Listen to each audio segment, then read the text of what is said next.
Está começando agora mais um Debate Unibrasil, que é transmitido pela TV Campus Unibrasil. Eu sou a Marcele Nogueira e no programa de hoje nós vamos falar sobre alienação parental. Você sabe o que isso significa e o quanto isso pode interferir na formação psicológica da criança ou do adolescente?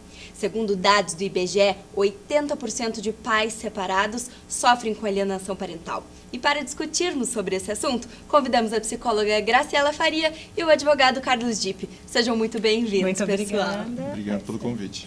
Então, para começar, o que é, na questão jurídica, a alienação parental?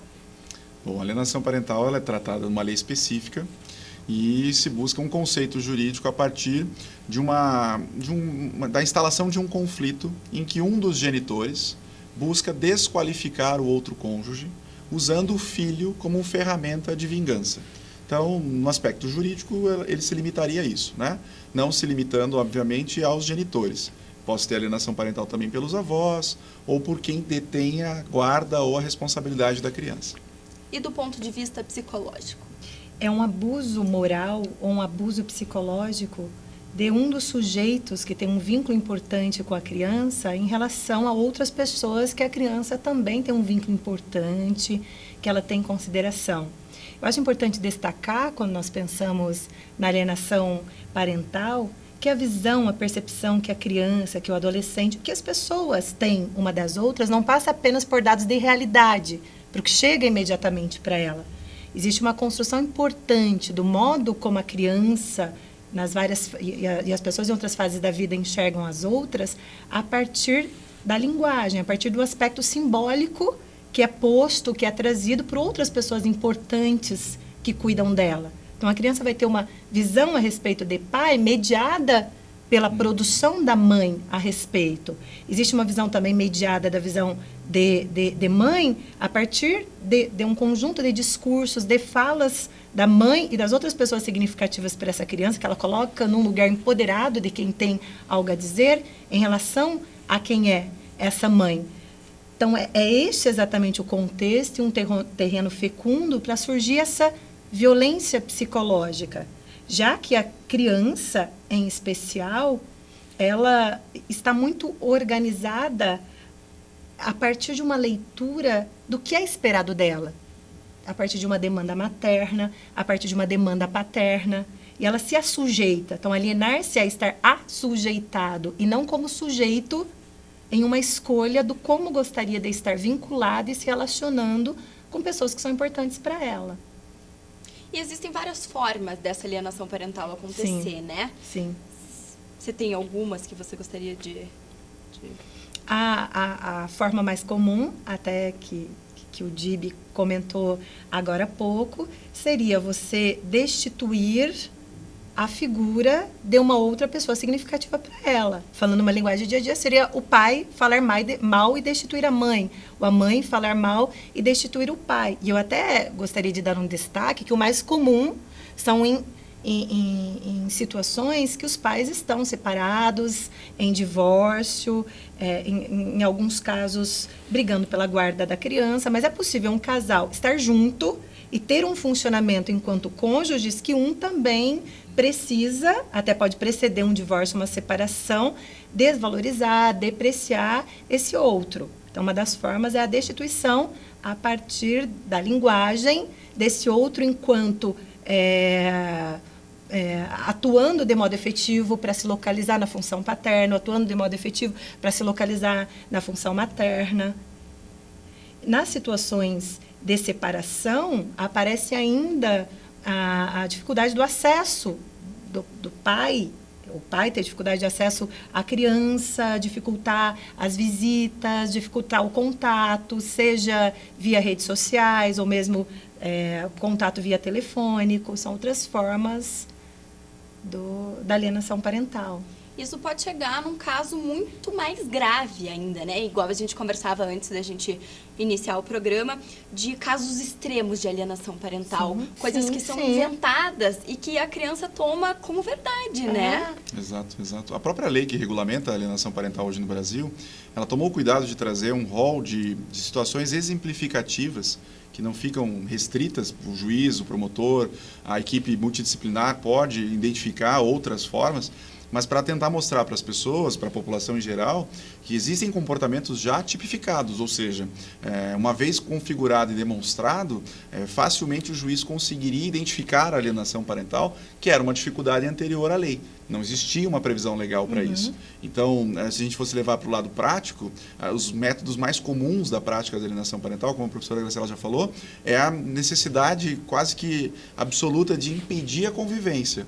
E essa prática ela acaba se instalando a partir não só de impedir que a criança converse por telefone com o pai, mas ela também dificulta as visitas, ela cria situações que tornam a convivência com o pai desfavorável. Então, o final de semana com o pai, a mãe inventa de ir para a praia e a criança vai ficar com o pai na casa da avó ou vice-versa. Levar para outra cidade, levar para outra cidade, difícil acesso, muda o endereço e não moradia. comunica, tira para a escola e chega em casos extremos, quando a gente costuma dizer que nada do que já foi pensado, do que foi feito deu certo, começam-se a utilização, que eu costumo dizer que é o lado mais perverso da alienação parental, que são as falsas acusações de abuso sexual, de violência doméstica. Sim. E isso, de alguma forma, quando levado ao judiciário, tem como tendência, até por um excesso de zelo, que o magistrado, quando se depara com uma situação de risco para a criança, determine o afastamento imediato. E isso já se colocou como algo, um modus operandi, como a gente coloca no judiciário. As pessoas já sabem que isso provoca um afastamento imediato.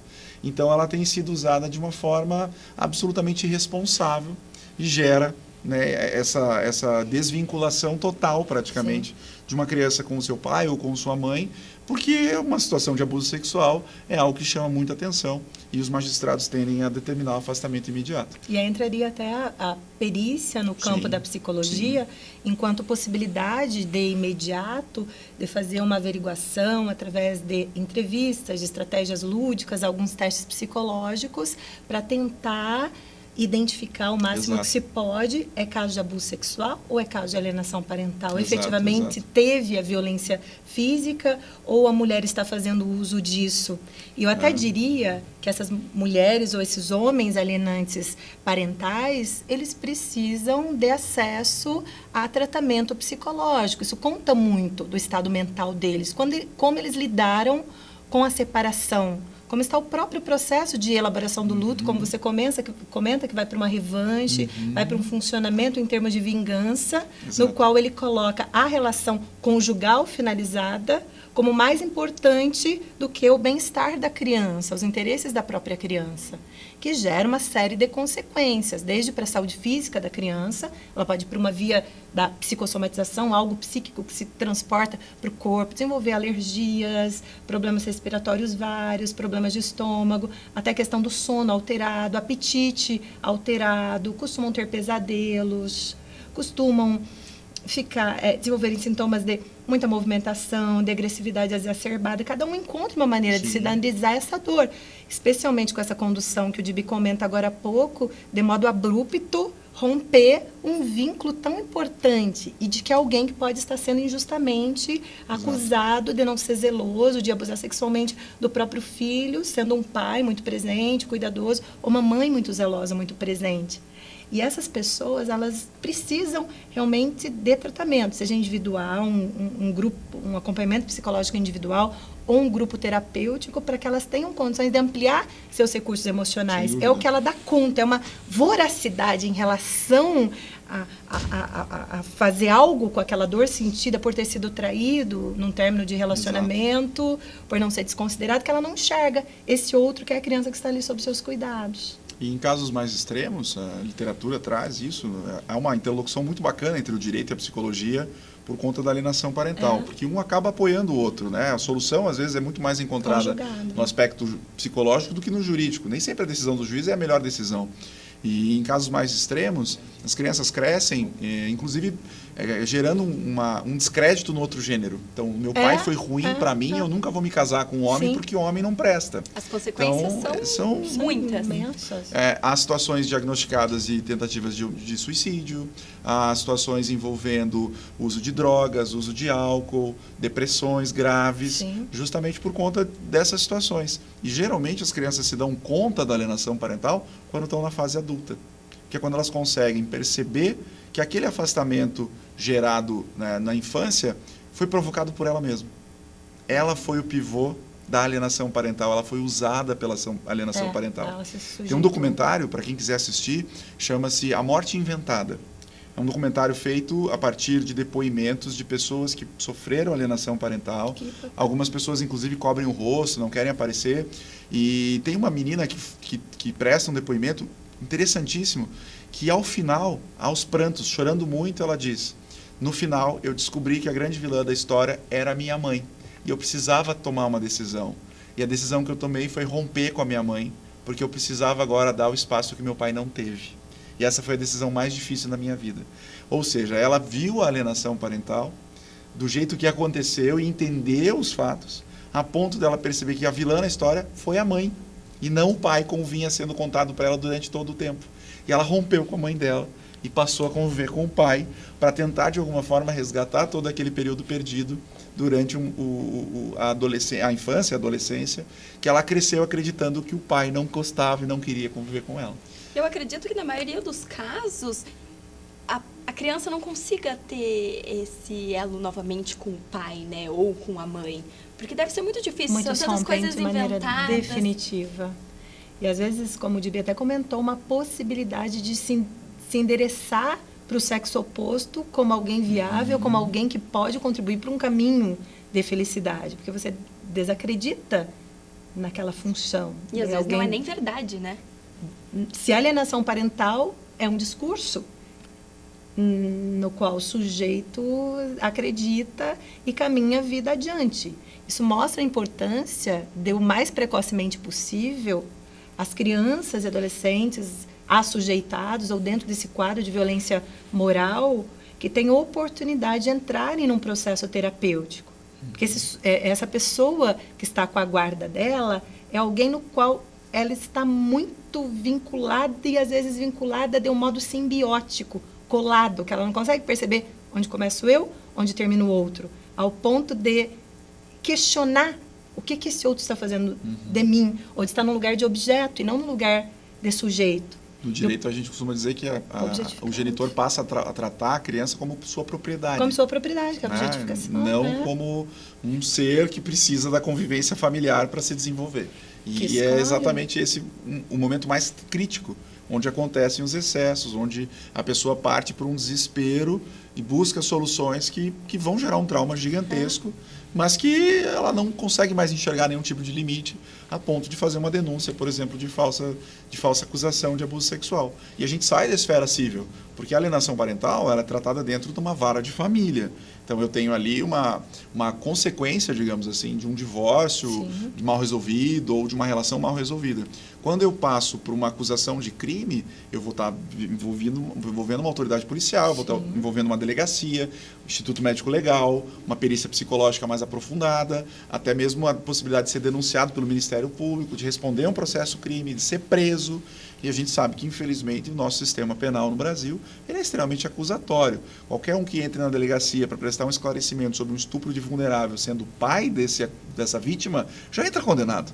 Claro. Né? O impacto emocional que gera num pai que é acusado de um abuso sexual é algo que internamente também vai gerar nele a sensação de que, opa, eu preciso me afastar. Está na hora de eu ver o que eu vou fazer, porque se eu continuar as coisas vão piorar. E aí você acaba percebendo que deu certo. A falsa acusação foi exatamente a medida, o remédio que precisava para garantir o sucesso da alienação.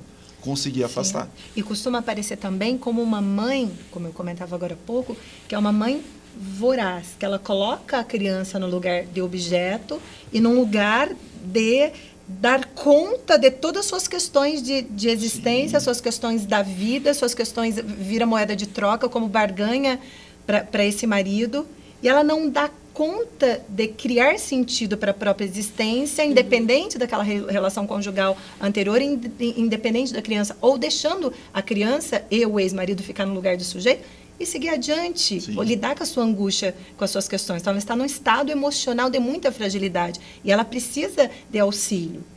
A própria situação de acusar, de ter sido violentada fisicamente, ou mesmo do pai abusar sexualmente, isso conta do estado de fragilidade dela, embora a criança seja mais vítima do que ela, também é uma pessoa que precisa de atenção, de cuidado. Então, pessoal, a gente tem que fazer uma pausinha rapidinha para os intervalos, mas daqui a pouco a gente está de volta. Então é isso, daqui a pouco a gente está de volta.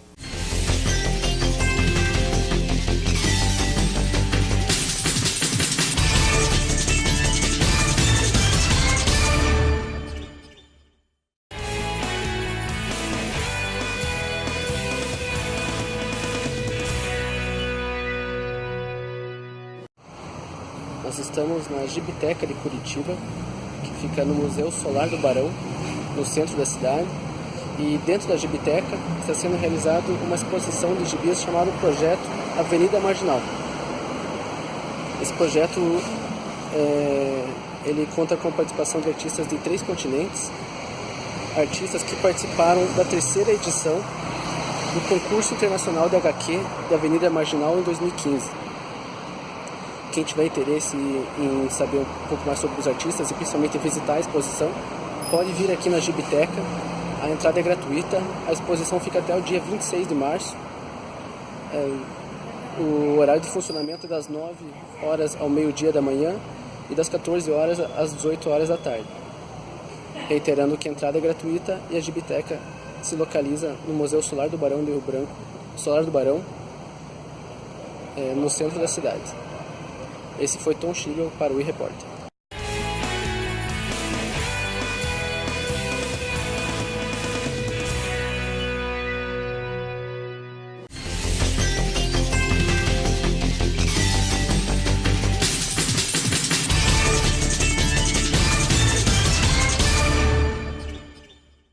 Voltamos com o Debate no Brasil e o tema de hoje é alienação parental. Estão participando do programa a psicóloga Graciela Faria e o advogado Carlos Dipp. Quando um genitor percebe que pode estar havendo alienação parental, o que ele pode fazer? Quais as medidas ele pode adotar? Eu entendo que precisaria encontrar uma maneira de fortalecer essa criança e esse adolescente. Qual a maneira de fortalecer para a criança não ficar sujeitada ao desejo, sujeitada a essa manipulação do outro progenitor? Se fortalecer através de um acompanhamento psicológico.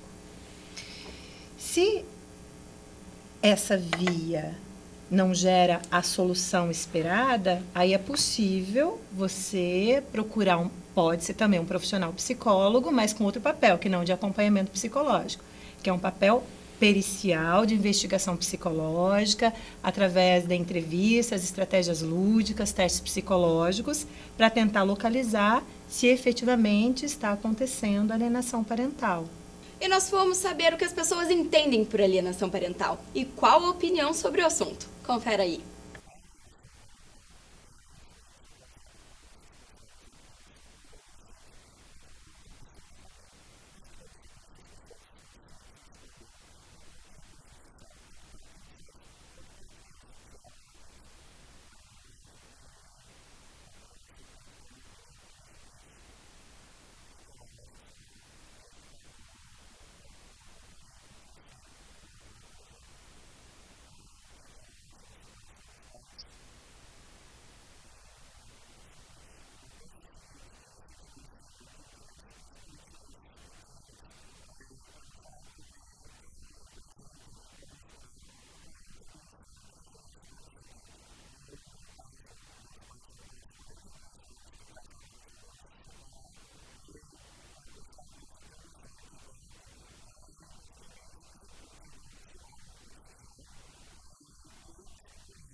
A gente pode perceber que a falta de informação pode ser um problema para a alienação parental.